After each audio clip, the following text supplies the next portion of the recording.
get started.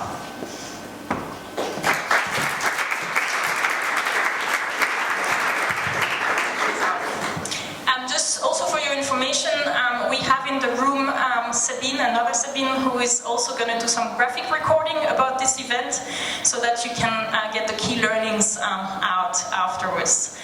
We're also recording, and I'm also asking you if you want to ask questions. It's a full interactive session, so please feel free. Otherwise, we'll wait until the end and we'll open the floor for questions. So, Sibyll, thanks a lot first for coming here. I know it was a bit complicated since you are expecting to attend the online marketing rockstar in Hamburg tomorrow. How did it all start? So it seems that you are an expert in marketing. You started at Jochen, Schweizer, then Rocket Internet. Did you know already that you wanted to work in such environments and be kind of on the entrepreneurial journey? So first of all, I think I need to disappoint everyone in the room. So I'm not a founder. I've never founded a company myself. But luckily, as you said, I was working for startups basically all my life. And I think those things you don't plan for. I was lucky that it happened that way. I founded Jochen Schweizer very by accident. I happened to be in marketing by accident, and I loved it from the beginning. I happened to be then moving to Rocket. Obviously, that was not by accident, but obviously those things developed from somewhere to where I am today. So I think no, I didn't plan. Okay, so no planning. So that's not a required first step. But for Rocket Internet, it was kind of not that known back in, what, 2012 or 2011 when you joined? I wouldn't say that. It was actually quite known, particularly at that time, because a lot of people were leaving. So I remember when I first announced to my network, and some people smiling already because they know that time, when I announced that I'm joining Rocket, people said, why are you joining Rocket? People leaving Rocket. And actually, I said that's exactly the reason why I like that challenge, and not exactly because of that reason only, but I think I also like the fact that there was something behind it. And at the time, actually, Rocket was all over the news because of the critical PR. Some of you already. So already at that stage, because yeah. I mean, just for background, I'm French, and I only heard about Rocket like a couple of years ago, and the bad press was there already. But in 2012, that was already the case. So what made you join such a company then? A friend of mine happened to work very closely with Oliver Samwer, who actually just approached me saying, "Do you want to work for Rocket and become a CMO or whatever?" And I said, "Let me have a call with them and first get introduced to what they do, how they work," because I think I didn't understand it at the time in detail. And I think what I liked in particular, and also what I loved about Rocket, and the reason why I stayed for so long, is because you have I always like to say it's a playground where you can actually learn a lot of things at a very short period of time. Because if you're good and if you're smart and you're a workhorse, they let you run, and I think I needed that place at that time. I was 23 or 24, so quite young, a lot of energy, and I wanted to find a place where I can learn a lot and grow in a short period of time. And I think that's the reason why I was excited by Rocket in the first place, and I was fulfilled with everything I wanted. So how did the first 100 days look like at Rocket? Were you basically thrown out of the window in a very exotic country? Yeah, so the story of my first 3 weeks at Rocket was quite funny, and you know the story. I think it was the first week or the second week where at that time CMO Louis Hahnemann asked me, "Sibyll, what do you do next week?" I'm like, "I don't know." And the week after, "Well, I don't know, you tell me." And then he said, "Well, why not flying to Singapore for a month and help them to set up their marketing?" One, I've never been outside of Europe, or at least not that very often. I've actually never worked in English, though I was, I think, a good English speaker. And third, which was the particular topic they asked me to go to Singapore for, was helping them to build up their Facebook marketing, which was, for those who have worked in emerging markets, you probably know, is one of the biggest channels to actually acquire customers. So emerging markets, for anyone that has not any experience, you basically don't have that Google generation that we are from. In the Western world, obviously we learned internet with Google, and for emerging markets such as Southeast Asia, Africa, etc., it's basically Facebook. And at the time, 2012, Facebook did not work in Germany, and it was a very different experience. Obviously, I had zero understanding of how this should work, but I was sent to Singapore. I think it was about teaching 30 people. About something that you didn't know. I didn't know. I didn't work in English. I had like a week to prepare. One person that could help me on building tools that could also scale, because at the time, so yeah, I should say that in Singapore we had at the time Zalora and Lazada based, which is basically the Amazon and the Zalando of the Southeast Asian market. Lazada is now belonging to the Alibaba group. And yeah, and that was my first month in Singapore, trying to survive. So how did you do this? I mean, Facebook is not part of your skill set. You have to teach these people. Do you get any help from Rocket? Any kind of tutorial materials, guidance, like a package that you have to read? Or do you have to basically be pretty hands-on and start learning yourself? I think it's a bit of both. And you have to really learn fast at Rocket, and I think that's something I learned very early on, and basically that's a perfect example. And you just do it. The second thing, and that's what is beautiful about the way Rocket is set up, is because it's all over the world, in all regions. And for instance, Brazil or Russia, they had similar challenges. Also, Facebook was one of the biggest traffic acquisition channels, so I could reach out to them, and obviously I tried to understand. But basically, it was going, setting up the campaigns myself and learning and just being quicker than someone that sits in Singapore and does it himself. So the trial and error method. Yeah. And also, I guess, connecting with the people who have done this in the past at Rocket and learning from their best practices. Yeah. So I guess building a community of experts and sparring partners that you can get some insights from is key, and this is kind of where that's the blood of what Rocket is. Yeah, I mean, the good thing is when you work for such a big organization, although they're all split in different portfolio companies, you're not alone in that sense. So obviously you build a network. I work with people across the globe, basically. I could call someone in India and say, hey, I know that I've seen that your customer acquisition cost for Facebook is lower than the one in Brazil. What is your secret? What are the tools you're using? That's the magic. Being based in Berlin Rocket means that you have to be even more of an expert, because they usually call you up because they seek you're advice, exactly. So from you need the headquarters. Exactly. So you learn from the countries to build even something more scalable, even better. So you were there, you're in Singapore, after 1 month teaching these people about something that you didn't know a month ago.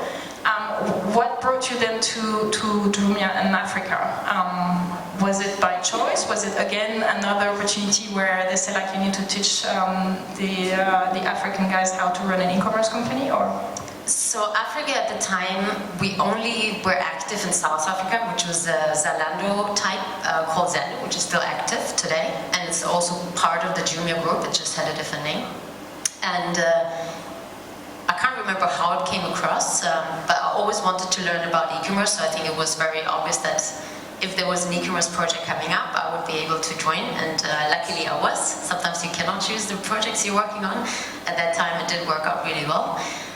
We started in Nigeria, and I remember when we ran the first campaigns, obviously it was very exciting because Nigeria at the time, not many people were actually online, not even to talk about shopping online. That's something that did not exist as such as it is today, or even in countries that we all know, like in Europe or US. So obviously it was very exciting to just learn by setting things up. I was based in Berlin at the time, so I wasn't based in Nigeria. So I started campaigns in Berlin and just coordinating and communicating with the teams. So you never actually traveled there? Like No, I did. At first I did not know. I think the first 8 months or something, I did not travel. No. Okay, interesting. So you didn't know exactly what these people on the ground wanted, or? Well, you have obviously teams on the ground that you can communicate with, yeah. So tell us maybe a little bit about Jumia, because I'm not sure the audience knows exactly what is Jumia. So it's an e-commerce company, mostly on focusing on electronic and fashion, if I'm not mistaken, but has expanded to quite a lot of other verticals. So. Yeah, so basically with Jumia we started as basically the Amazon of Africa. That's what we like to call ourselves. And we started with electronics and fashion, and those are the categories which worked well. And then also expanded into other business areas. One example is that logistics in Nigeria did not exist at the time. So you basically had to deliver the package yourself. So we had motor bicycles that would go in the rural areas of Nigeria, or obviously also urban areas, to deliver those packages. And out of this, we started and developed a company, a logistic company called Jumia Express. And that's basically one vertical that we were looking into, but we also had a payment company, we had a real estate company and stuff like that. So there were a lot of junior marketplaces and different verticals, but the biggest and the one that I was in charge of particular was the e-commerce, and also contributing to the business growth and brand awareness. So you were responsible for the growth, for scaling the business. How did that evolve over time with all these different verticals adding up to the e-commerce? How many people were there when you first started?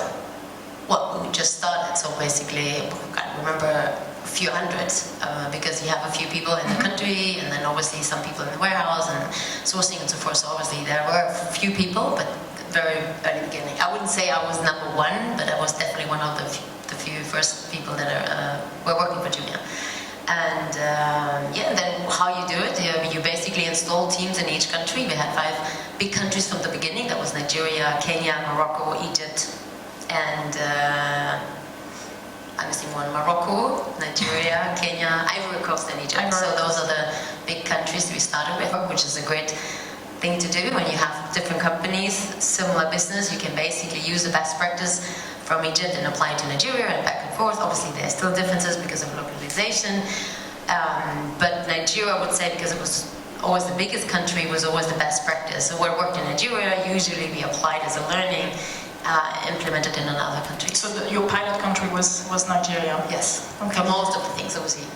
Yeah. So now Jumia is present in what, 14 countries? Yes. How did the internationalization work out? So what was kind of the tool set that you applied? Or if we were to look at, you said you were based in Berlin, centralization versus decentralization. So when a company wants to scale, what do you need to pay attention to if you're looking at multi-country?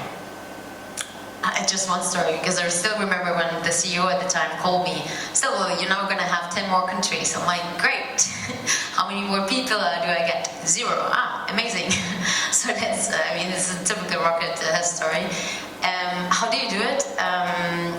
I think that's something what Rocket is very famous for, and that's what I learned particular, is that we have tool sets and frameworks that you just use for a country launch. So you already have an existing business model, let's say a certain category that works, which was mobile phones. That was the biggest and the most profitable, not profitable, at least for acquisition new customer, or acquiring new customer, was the best category to work with, so that's what we started with. Instead of just trying something new, we just used the exact same learnings from other countries. And then same with the marketing setup, you have already, you already know what works in Nigeria, so you apply the same thing for Uganda. And then over time, you can see and adjust what is actually working better or not so good because of localization or differences in the countries. Did you have actually to adapt quite a lot to the local touch? I give you one example because it's my favorite example. Is everyone probably can remember the TV spot from Zalando where there's a screaming guy when you knock on the door and it's like, "Wah!" And so we used exactly that TV spot, and we built it for Nigeria, with Nigerian actors, and obviously for Egypt with Arabic-looking actors. And I can't remember if we did the difference for Morocco as well. Maybe we just used the same from Egypt. And we did the same when we did another TV campaign when we had a growth time where we just created our own. That was actually not copied by Zalando or by anyone else. We had 3 different versions or 4 different versions with just different actors, and obviously different music, because obviously music also is quite a local element. But the story and that's what I'm saying about framework and tool set is the same. Yeah. So you basically adapt the characters and to the culture. I shall say that at least that's my learning tonight, is that those things work at the early beginning. I wouldn't say that this is something you should do for the next 10 years. Now working for Klarna, I think it's a bit of a different story. So that works I was working for the first 5 years of it in Jumia, so obviously that helps you to scale, to implement things fast, but it's not something you should continue for forever. So you need to also have a local setup at some point in time. So now is marketing localized with a full team on the ground for each country? I would at least say more localized, but I think this is the debate that every big company has. How much do you need to localize and how much do you centralize? And I've done so many centralization, then I've localized everything again, and you go back and forth. And I see it at Klarna, the same thing. It just repeated the story. I think there's no one fits all. I don't think there's one right and one wrong. I think it's something that you need to learn and adjust over time. It's really hard to say you need to have X, Y, that in the country and X, Y, that centrally. Don't you think that there are some kind of prerequisite depending on the product you're selling or depending on what type of organization you are, if you're a service company versus a product company? So for instance, when you're working for e-commerce, I think performance marketing is something you can centralize. It's much easier to hire very skilled people in, let's say, Berlin at the time, Paris later, and you can basically do it for all countries. You don't really you just obviously need to support the language, but you can also have central tool or technology such as CRM systems. Those are the things I would always centralize because that's basically the scalability effect you can earn from. But when it comes to brand communication and those local adaptations, there are certain things that you need to have locally. You need to have the touch. And I remember that when Oliver Samwer was coming to Nigeria, his first comment was, "Your billboards do not look emotional enough." I'm like, thanks. Because it's a German that designs those billboards. No, but it's a bit like, yeah, because I think it was missing. He was right. It was missing that local touch of how to speak to a Nigerian. And I think, as I said before, it works if you start off things. If you do the first Black Friday that the country ever seen, it works, but it doesn't work if you do it the fifth time. To differentiate yourself. So Jumia is a pretty successful story. You IPO'd 2 weeks ago on the New York Stock Exchange. A great story because the share actually didn't even drop after the IPO. You actually raised a lot of percentage. Can you tell us a little bit, how did you feel about it? Like, you left back in 2016 to join, to take some time off, let's put it that way, and then join Klarna.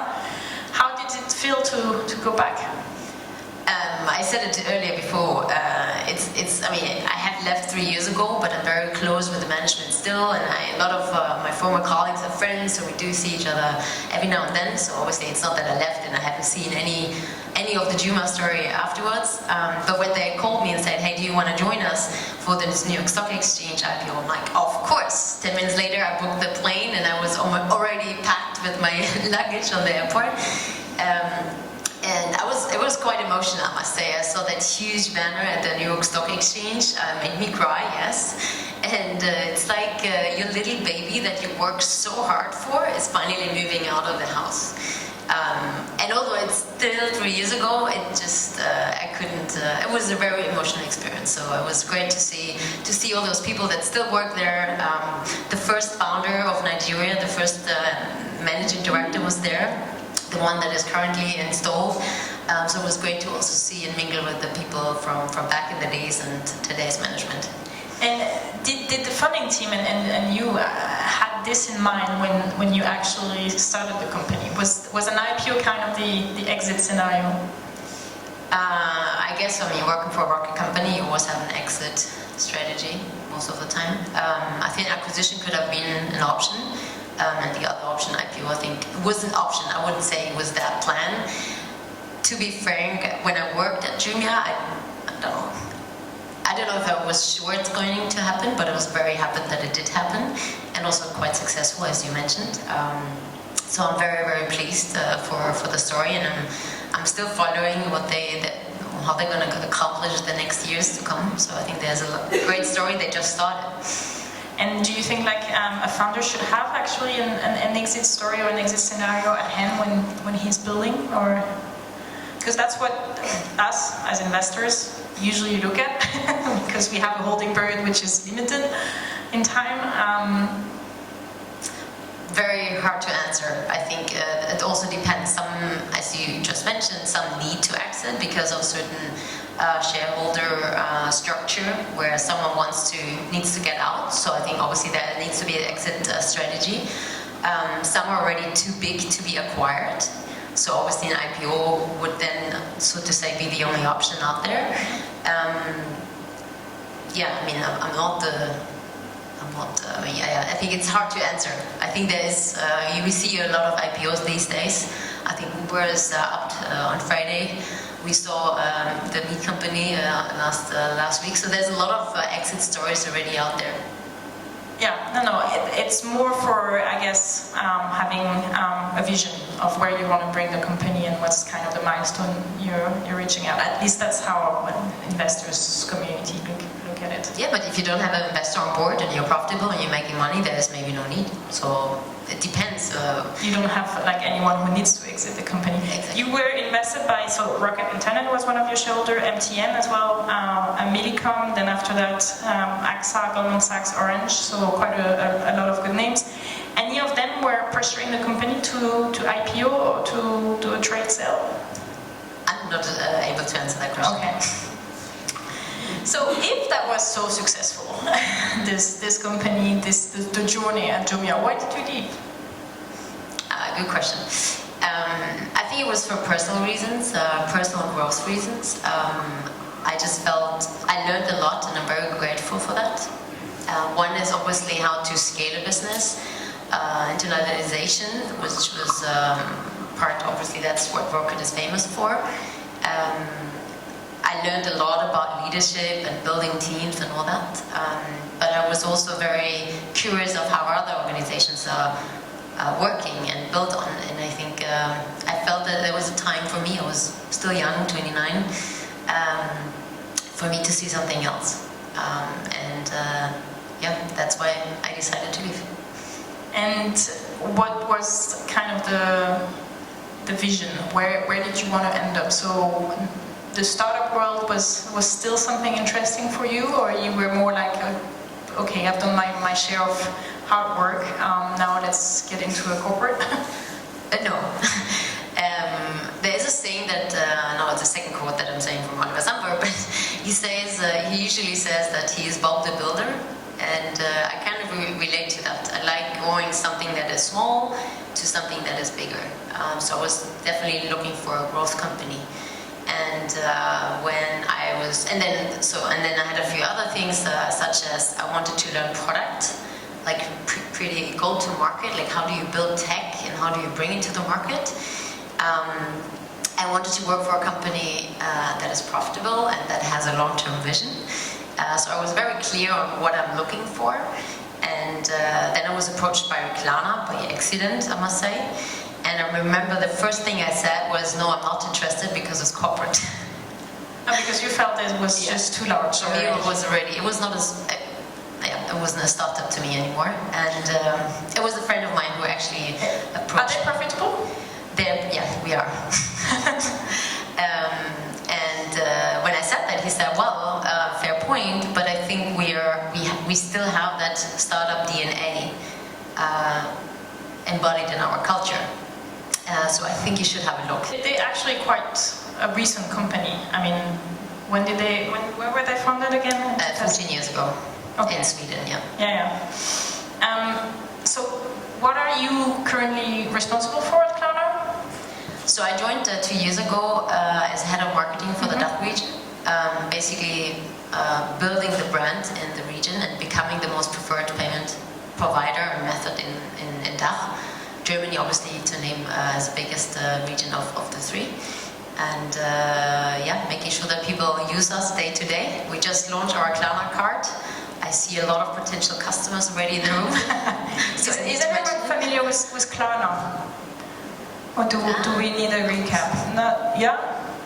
So the first thing I usually say for the women that shop on ASOS and on Zara, you usually prefer the Rechnungskauf, the invoice. So that's already why all the women said yes, of course. And for the men, in the room. You probably know Sofortüberweisung, which we acquired 5 years ago. If you bought a ticket on Deutsche Bahn, I'm sure you already have seen it, or other big websites, which is, Sofortüberweisung is probably the most known payment method in the region. And more liked by men versus invoice more liked by women, that's why I'm saying it. But the Klarna card is something we launched a few weeks ago, which is the extension of the online payment method that we have online. And the Klarna card is B2C then? It is for that reason. Exactly. Which is changing slightly a little bit your business model. Yeah, so actually, coming back to the story, I started 2 years ago, and until then, everything was B2B oriented, pretty much. Enabling the merchants to have an easy way to get your collection. Like a payment method for merchants to integrate, or even a full checkout solution, such as Flaconi has, for instance. That was our business model. And then we changed, I would say 3 years ago, to tweak it more towards end consumers and to win merchants over end consumers. So we launched our app, where you can also have an overview of your transactions and so forth. But also with that, we needed to change our brand, because we needed to actually get to the consumer hearts. And in order to get there, you need to obviously change the way you talk. And my first project was a rebranding, basically making Sofortüberweisung pink, for some that have seen it already, and the Klarna blue also in a bit of a different context. And basically it established a smooth payment into the region and becoming smooth. And that's what we're working on. Okay, so I already see how you could make certain concept that you had at Jumia applicable to Klarna by this kind of B2C angle. What are the other toolkits or skill sets that you learned at Jumia that you could reapply? That I could reapply or could not? Or could not, actually. Good question.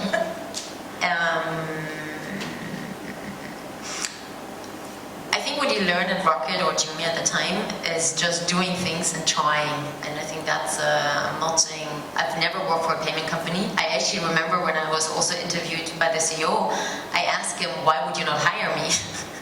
Because I'm not a payment person. I'm an e-commerce person and a marketing person, but you actually, payment is quite complex. I can't remember what he said. But eventually they hired me, and I think that was not such a big deal. And I think what I took from it was more getting things done, try and error, learn fast, iterate, pivot, and do it all again, whatever. I remember the rebranding project was the first of that kind. Germany is already quite established. We are now the biggest region of Klarna, so it's not that it's a small startup anymore, where nothing breaks when you do things wrong. So actually, it's quite a responsibility. It's a regulated market. There's a lot of things that I had to learn early on. I'm also in charge of communication, and when the NDR is calling you up and saying, asking you sensitive questions, you better know your things. And I think that's what I've learned is throwing you out in the cold water and learn to swim fast. And to stay above. Exactly, stay above. And how is the DACH region actually correlating to the other countries? So how do you, again, to the topic centralizations versus decentralization, how much autonomy do you have, or are you kind of the flagship country because you're the largest, so that you kind of test and iterate, and then the best practices you can then apply to other countries? How does that work? So since we're a Swedish-born company, so for everyone to know, Sweden is a flagship country, so everything is being tested there. So we launched the card already almost a year ago. Mm-hmm. We also launched the app, etc. Everything first in Sweden, and then usually also Germany next. I'm fighting for it. I think on your question for centralization and localization, that's what I'm saying. It's a constant battle. There's no perfect setup. Currently, I have a lot of autonomy, but I'm still using a lot of tools and central teams that for instance, for brand consistency, for tools like technology. Obviously, that's super helpful. But on the strategic part and implementation part, I'm autonomous, if you want to say. But then there's a question of how much and what else could you need and utilize. And I wouldn't say that we have a perfect setup. We're still iterating on that part.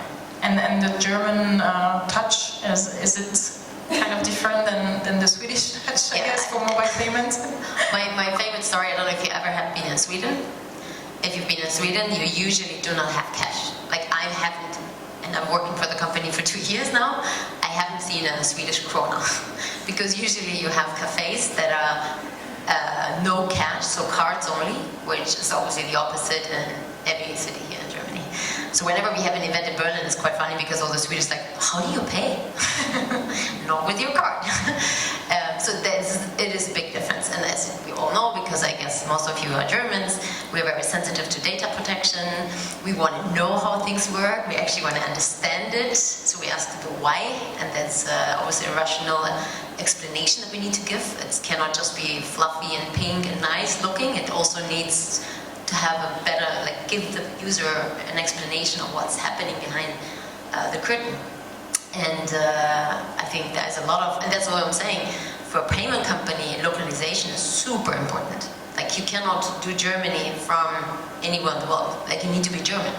Also with the language, when we had those, I don't know if you've seen some of the advertising we do, if you have those fancy English words, they're great in English, but if you translate that in German, they do not work. So you need to find I think you also lose the trust of the people because it's exactly. very, very trustworthy environment.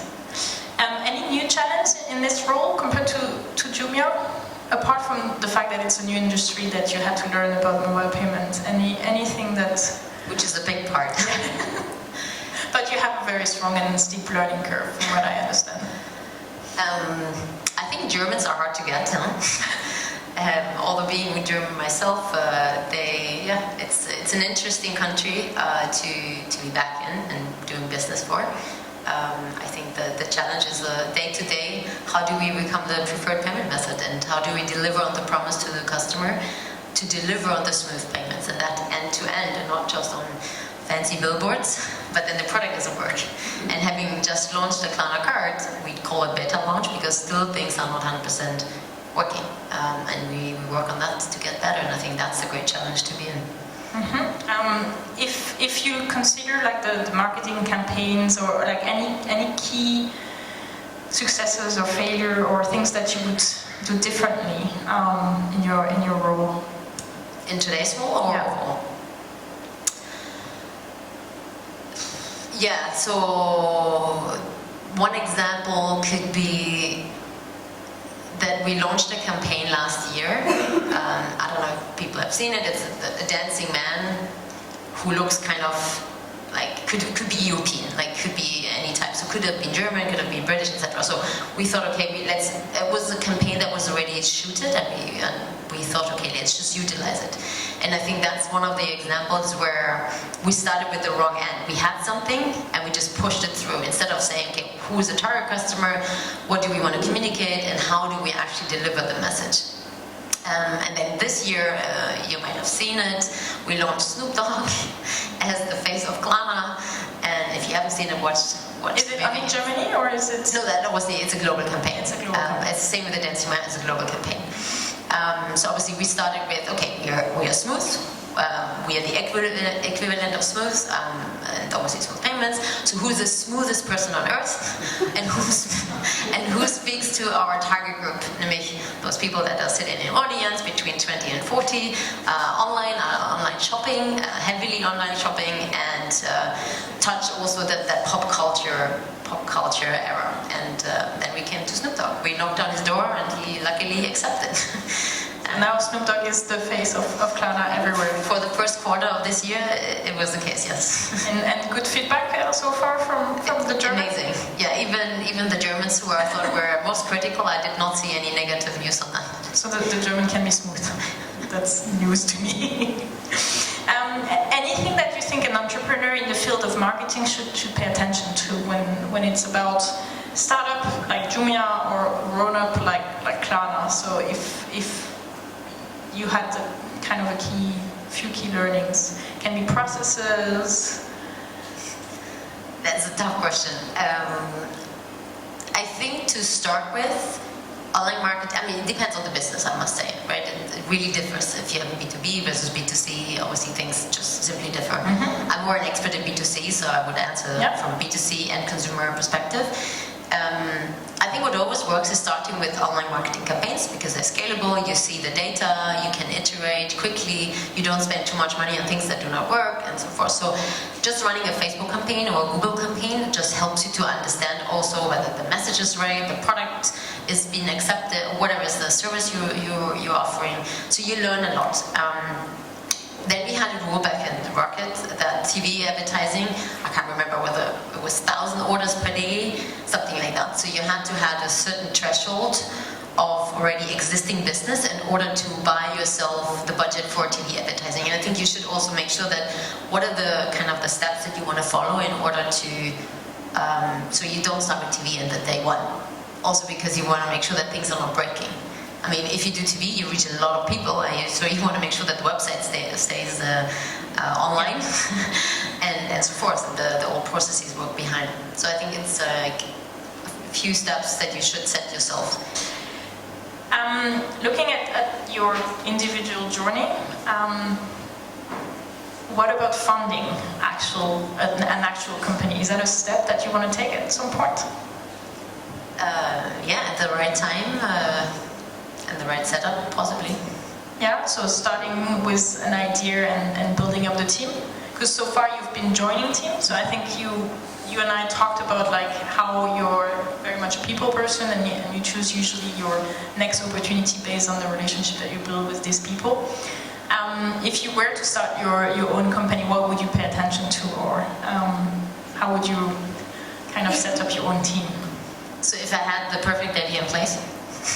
Let's have an ideal scenario is the perfect idea, which never exists, but I guess execution is the most. Yeah, I mean, as you said, I think it all comes down to people, and when you have worked for quite some time in the startup field, tech field, obviously you know you have a good network, or at least I think I have quite a nice network that I could reach out to and understand how could the startup look like the starting phase of the startup look like. You usually have already some people that you think of that could be a potential CFO, that could be a potential CTO, so obviously you already have some thinking process around it. So for me, the people is key, because the idea alone doesn't really work. It's the time, the people, and obviously the people that you want to found the company with. And yeah, I would start with that. So you would, for the students in the audience, for those people that would like to start a company at some point, would you advise them to actually start working in another startup or corporates, or get the network first, so that basic infrastructure before starting up? That question is, there is no right answer. I've seen both good examples and bad examples. So I think, I mean, I work for companies where I learned a lot in a short period of time, which I really admire and liked. So for me, it worked out well. So I feel confident at some point in time to maybe start something on my own. At the same time, if you found a company, you also learn at a tremendous pace doing things yourself. At the same time, I would always advise, if you're a young founder and you do not have the network and you do not have the experience, that you install yourself a mentor or a mentor group of mentors, that you have an experienced team that you install, so that obviously that you can learn from the team. And obviously there are great examples where it did work out well, but I guess that also was because of outside help.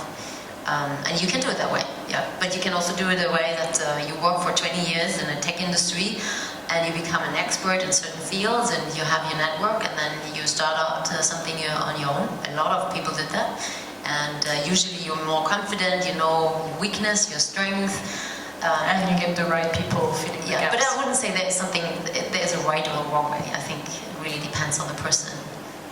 You spent some time in Berlin, in Paris, as well as in New York, helping some startups in Africa. Where would you see the best ecosystem to fund? Must be quite boring, because I usually say it's not an answer or a right answer I could give. Okay, so but if you had an ideal plan and the perfect idea to start with, where would you? I definitely wouldn't go to the US because it's quite crowded, it's quite expensive, it's also complicated in terms of visa, etc. So obviously I would stay in the European side.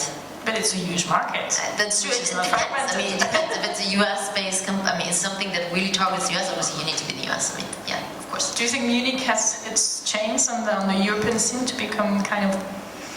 I think there are great companies in Munich already. If it's Flixbus, Personio, West Wing. I mean, they're great. I think it's a growing and thriving startup world. We have the Bits and Pretzel, which I think was a huge success.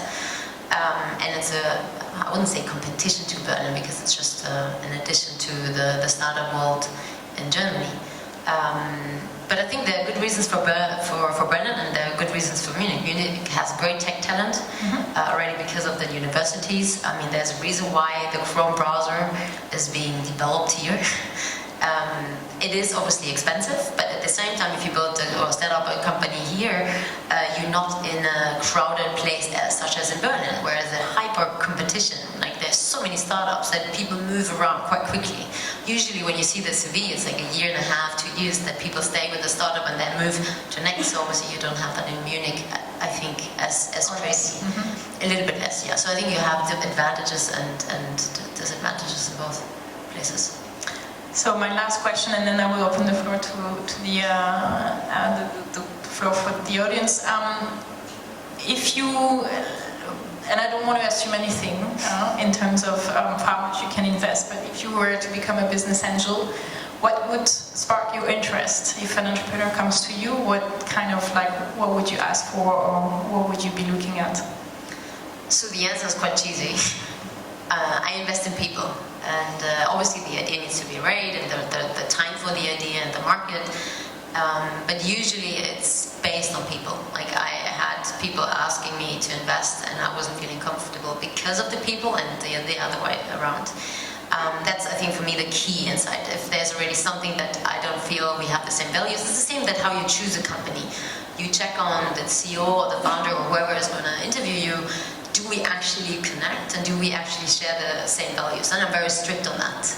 And strict in a sense, I think I'm also good at that, to spot what is the people's the other person's interest. But then secondly, I'm very interested in product and tech. Obviously, I like to name like TextFix, which is a startup in Berlin. I love the product. I love the team and everything beyond that. I also like hidden champions, so something that is more B2B, people don't talk about it, which is quite cool.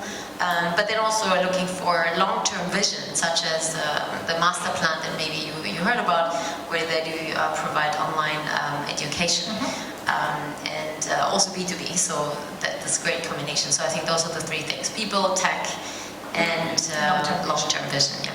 Cool. So if anyone has an idea that they want to pitch to Sibyll, feel free.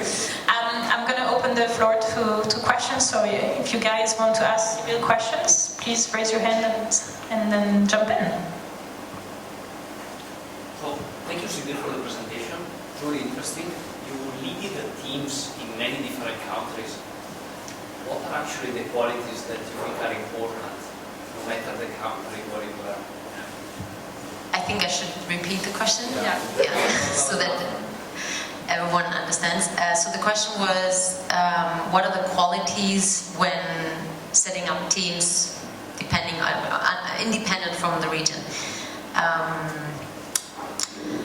I've done a lot of mistakes, and I think from that experience, I usually say it's will over skill. It sounds it's a bit cheesy answer. But you really want to look for the people that are right to you, and that basically what I said before, they share the same values, and this is a person that you really like to work with for some time, like quite some time. There's a great example of our Airbnb, who apparently, I'm not sure if it's true, they did not hire, or they took 1 year to hire the first employee because they really wanted to make sure that this person comes with the right culture and the right mindset. So for me, mindset is number one. Obviously, that person needs to also have some skill. So it's not, but you can develop will or mindset. You can develop skill, but you cannot develop mindset. And I think that's the most important thing. If that answers somewhat your question.